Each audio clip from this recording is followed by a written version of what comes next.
outside the New Testament, archaeology, and secular sources.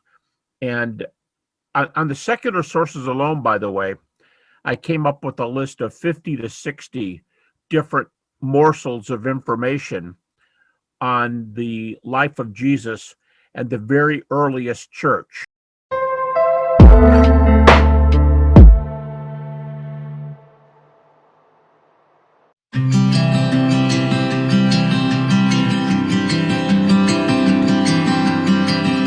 Welcome to Biblical Dhiman, and today our guest is Dr. Gary Habermas, who is an American historian and New Testament scholar. He's mostly known as the world's leading expert on resurrection of Jesus. He is distinguished research professor of apologetics and philosophy at the Liberty University.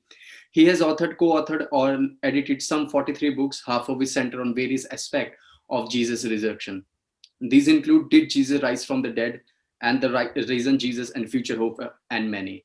It's a joy to have you, Dr. Gary. Thank you, Magic. I'm glad to be with you. Glad to have this program. Glad you're interested in doing these things. I think I agree with you that apologetics is very, very important, and we need to disseminate some of these ideas.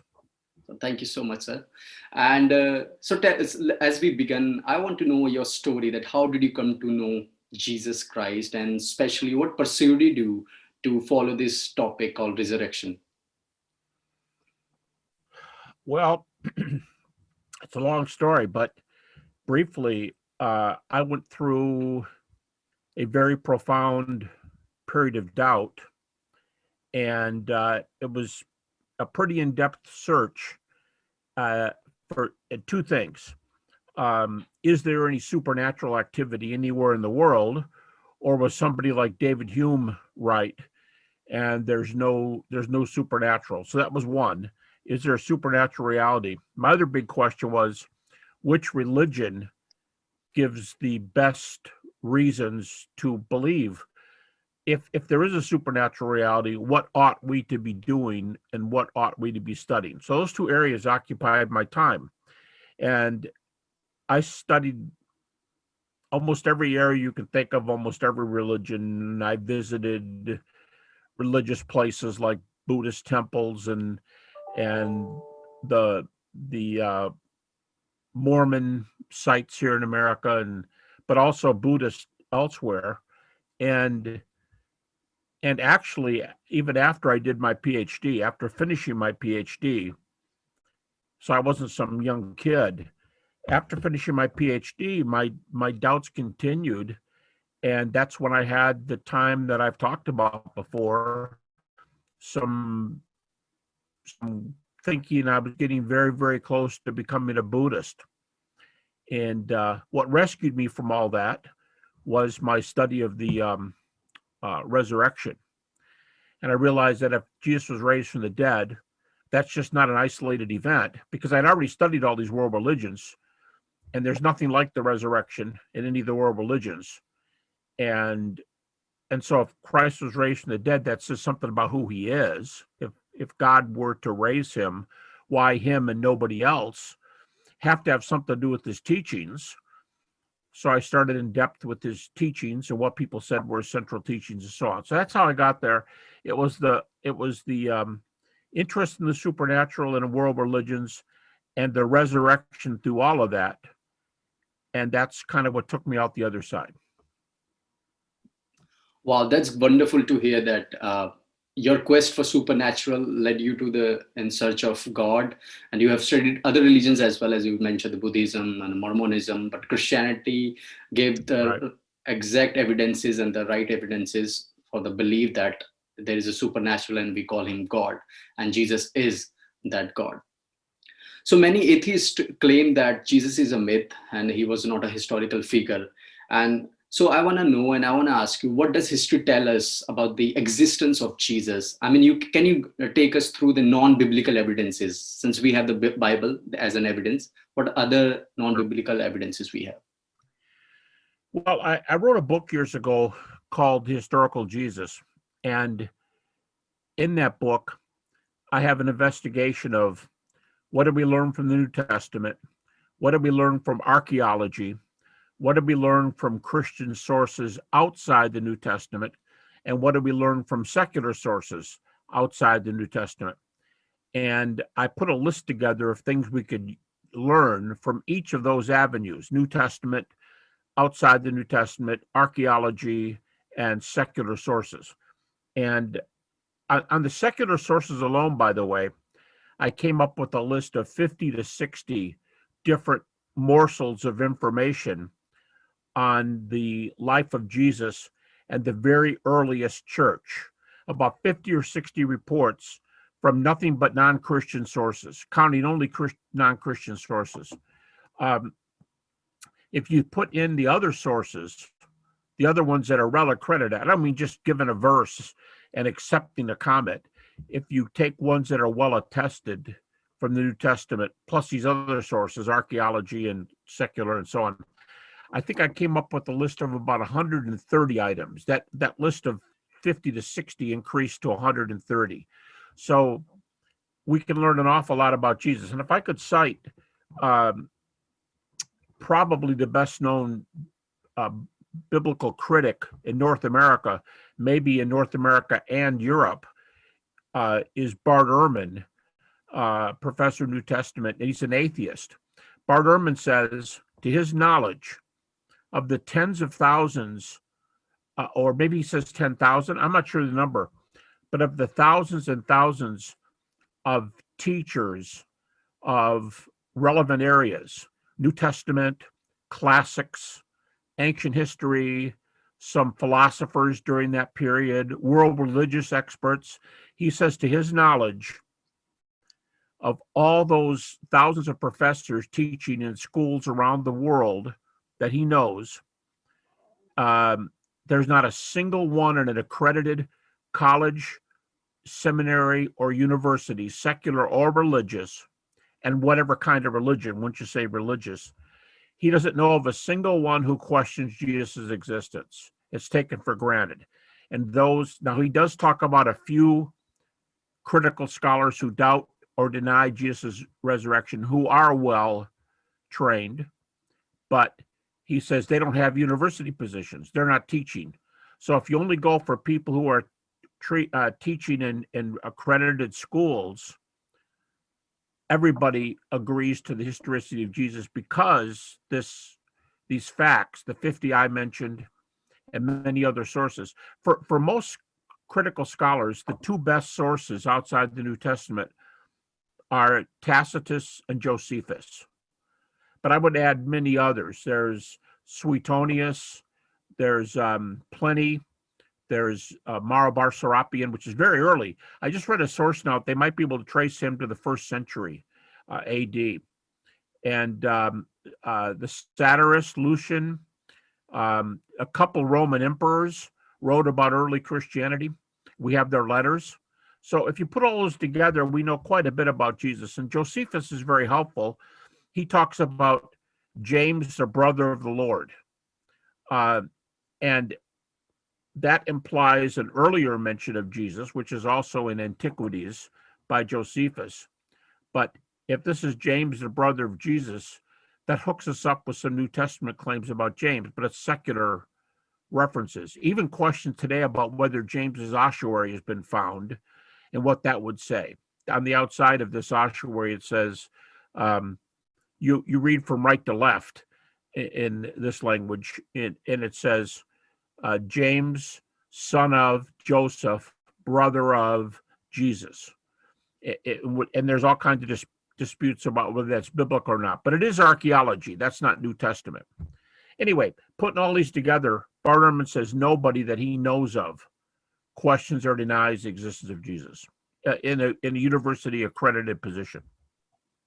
Wow, that's really nice to hear that there are 1,000+ professors, those are teaching in this profession, and those are scholars and non-Christian scholars, Jewish scholars, Roman scholars, Greek scholars. Everybody has written that Jesus has existed, and we have really archaeological evidences of the existence of Jesus. So that's wonderful to hear. And correct. So there are 1,000. I mean, you said 50 to 60. 50 to 60 people, more than 50 to 60 historical people, those who actually wrote about Jesus, or 130. Not 50 or 60 people. there's about 18 secular sources, 80. but they together they write about 50 to 60 events and teachings and Correct. things like that. Yeah. Oh, But correct. the number of scholars were more like about a dozen and a half, about 18. By Okay. the way, all Yeah. those again are the non-Christian number. They don't count the New Testament. They don't count Christians outside the New Testament. They only count archaeology and non-Christian writers. Great. That's wonderful to hear that. And just moving on to this particular question, and your subject is on the resurrection. And as Christians, we believe that Jesus, risen from the dead, and he's seen by many, as Bible claims, 500 people. So, so tell us why resurrection is so important and so crucial in Christian faith. Well, if we think of concentric circles, um, a middle circle and increasing circles going around it, with theology, with Christian theology, getting less and less important as you move out. Oftentimes, the most disputed areas among believers, not only mean we're fighting, but I mean, you might laugh over a cup of coffee and debate where are you on sovereignty, free will? Where are you on eschatology and last things? Where are you on the time of creation? And we often dialogue about things that are further out in the circle, but toward the center, at the very center, are the fundamental doctrines which virtually all Christians hold. I've got actually a Russian Orthodox buddy that we've been emailing with for about 5 years. He's got a PhD in philosophy, and he's pretty high up in the Russian Orthodox Church. And we've remarked many times about how the center is the same for both Russian Orthodox, Greek Orthodox, and for Protestant. And I could add, my master's degree in theology is from a Catholic school, so I could say across the board there are fundamentals that Christians hold. That in the closer you get to the center, you get to salvation, and we talk about the deity of Christ, his atoning death, his resurrection. Those are at the very center. And what should people do to come into relationship with Jesus? That's right there in the center. The reason the resurrection is so important is that once you get down to that central circle, without the resurrection, the rest of it falls apart.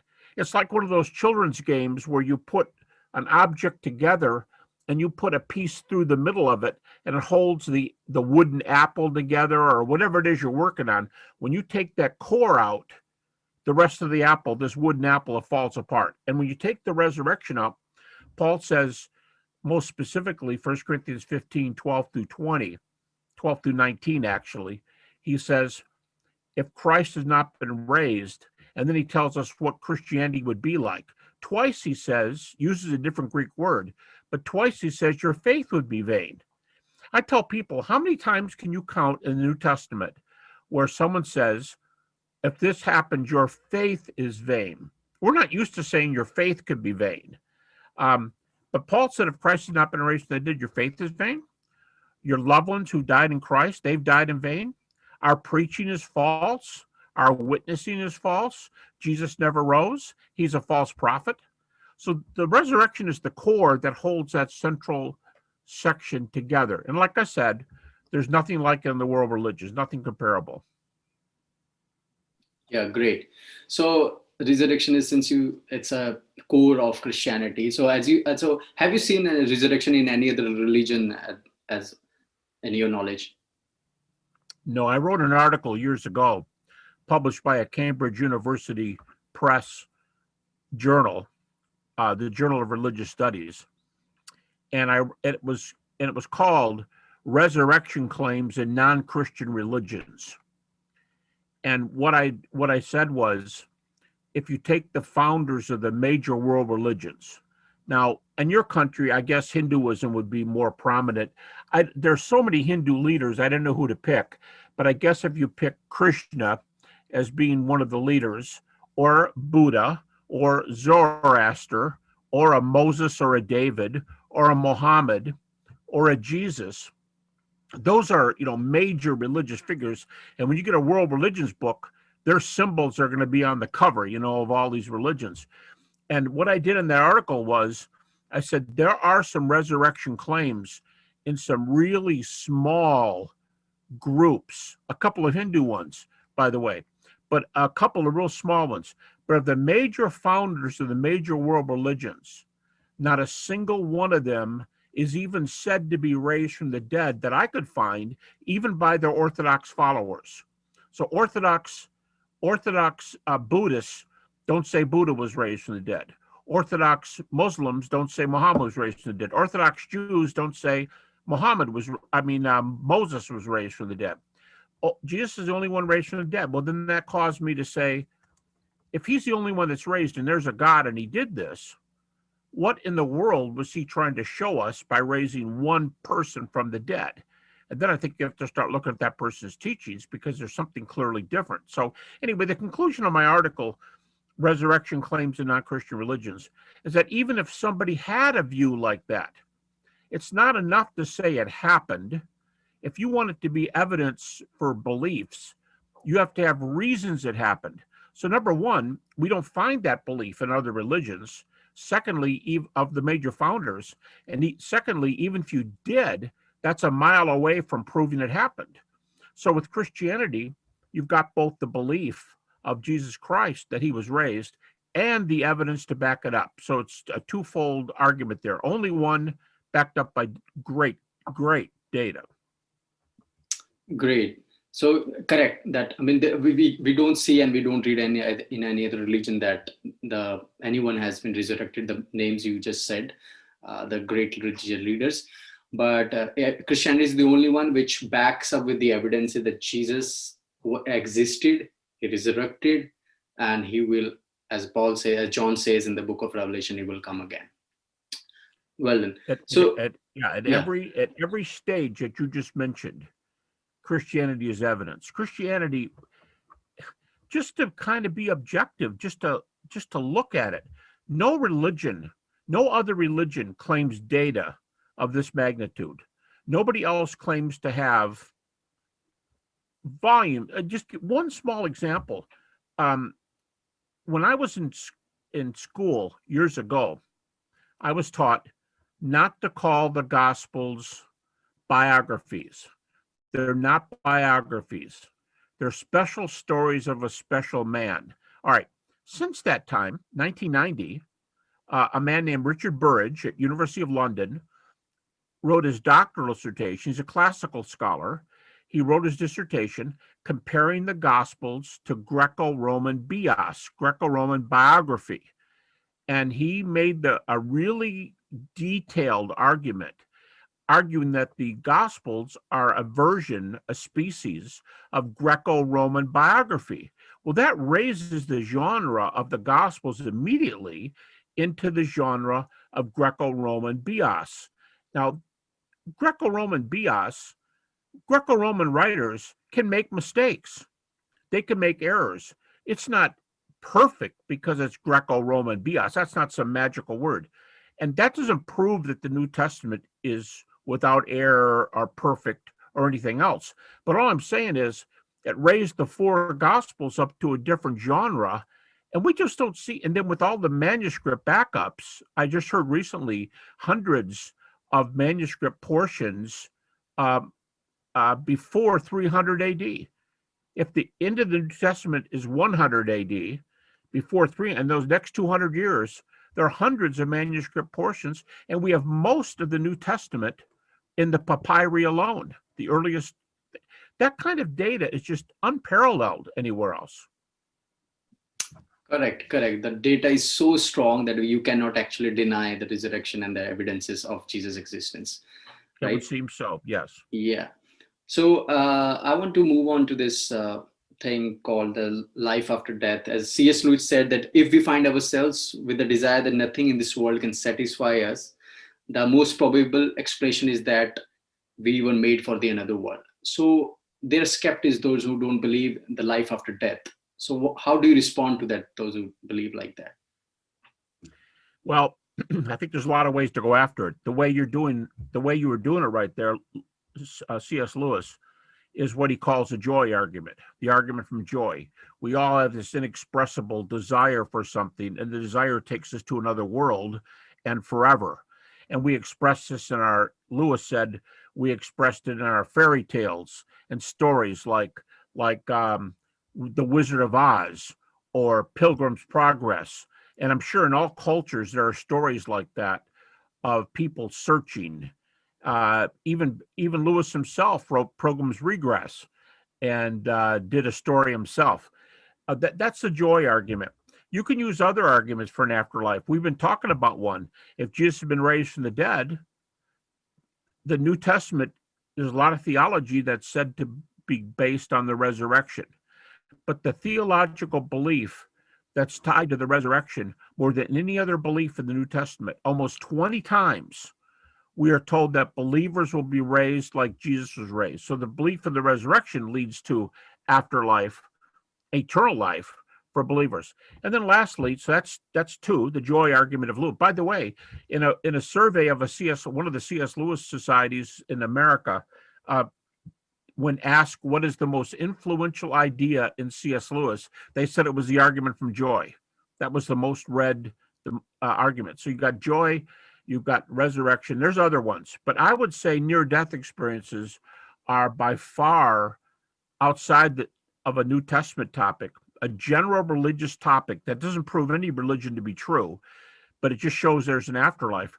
Near-death experiences today are amazing. To give just a stat or two, I just happen to have a book sitting right here. I finished writing a long article on NDEs, a chapter for a book, and a new book has come out a few years ago by a medical doctor, and all 13 chapters in the book are chapters from a medical journal, a secular medical journal, and the book is published by University Press, so it's a secular press. And they estimate that in North America alone, 9 to 20 million people claim to have had near-death experiences. 9 to 20 million. Now, we could say any number. You could say anything you want. You could say half of them are hallucinations. Half of them were out of their mind. 10% of them, they were having dreams. But when you have up to 20 million people who say they've been in another world, Middle Earth or Narnia or Oz, call it what you want to, but they claim to have been in another world. What we look for is evidence. Anybody can claim anything. And I just finished writing my second large treatment of evidence NDEs for NDEs. And I mentioned 300 cases now of extraordinary evidence where people have no measurable, as far as we know, no measurable brain or heart activity at the same time. Brain and heart are shut down. And there are dozens of cases of data that are reported from the real world. Person claims they're up above their body and they saw things down the hallway, a mile away, many miles away sometimes. And they report events that can be checked out. But as far as we know, according to the machines, their brain and their heart weren't working. And now you wonder, what is that? Well, that's consciousness after death. And it ties all the world religions together in this way. Near-death experiences don't say that a particular religion is true. So, as I often say it, a Buddhist can stand shoulder to shoulder with a Hindu, with a Jew, with a Muslim, with a Christian. You go, well, then what good are NDEs? What good they are is to show that some kind of religion is true and non-religion is false. So a naturalism, a philosophical naturalism that says there's no supernatural is false. That's what we get from NDEs.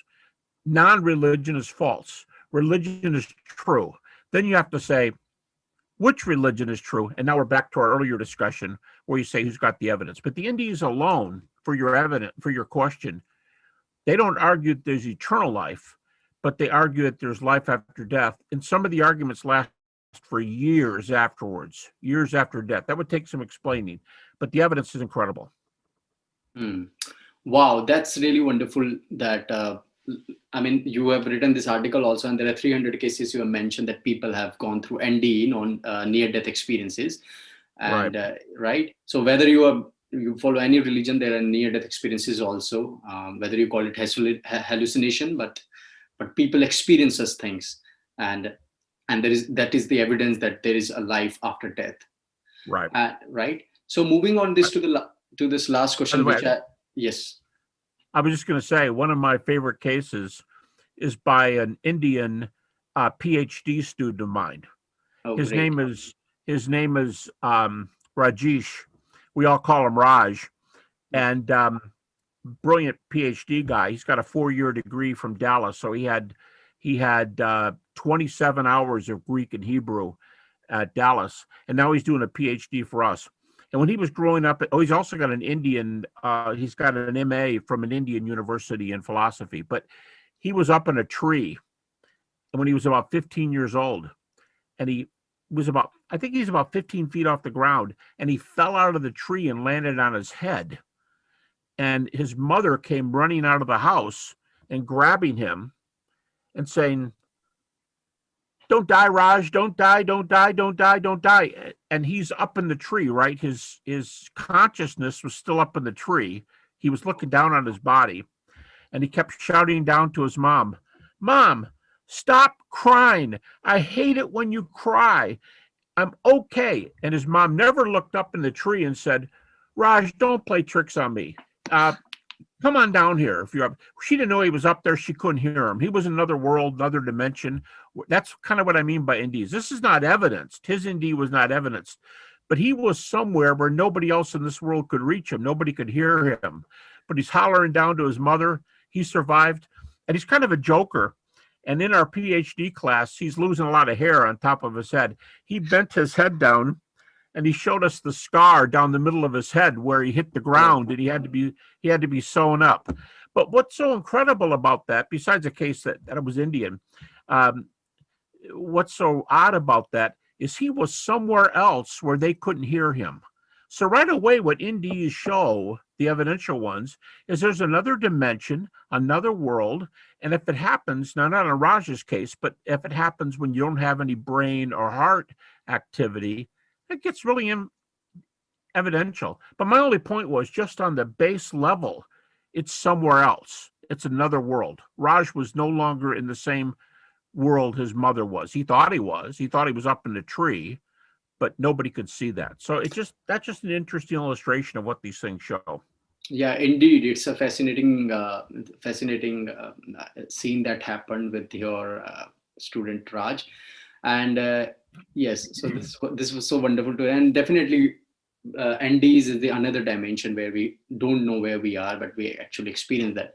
So moving on to this this last question, which I usually ask every guest, that what advice would you give to young Christians, those who are seeking and when they have doubts? So how can they differentiate between the information and this internet age where other sounds and other philosophy sounds compelling? Okay, so you're asking how can they pursue a similar study for themselves? Yeah, I mean, see, internet age where other philosophies, other worldviews are also there, and they sound also compelling. Right. But as a young Christian, how to differentiate between the right and wrong knowledge. Yeah, I would say, okay, now I went after it. People say to me, "Oh, you're really a great guy. You did all this in the religions just to help other people." And I said, no. To be honest with you, I did all this to help me. I had a lot of doubts. I was very personal. All right, if a person wants to help other people, I think both ways. I didn't know I was going about it the right way, but I think it wouldn't hurt somebody. First of all, first step, get very well grounded in Christianity, that center circle. You don't have to know whether you're a Calvinist or an Arminian or an in-between ground. You don't have to decide where you are in eschatology. You don't have to make all these decisions about creation, about why were the Israelites commanded to wipe out the Canaanites in the Middle East. You don't have to solve those problems. They can be solved later. Start with the center of the deity, death, resurrection of Jesus. move out to a few other key things, such as, is the New Testament reliable? How can you use it to argue? And then when you're well grounded, that's step one. And I think there's no substitute for studying on your own. No, what happens if you're a sharp person and you can read and assimilate and take notes? You start reading on that center circle and you move out.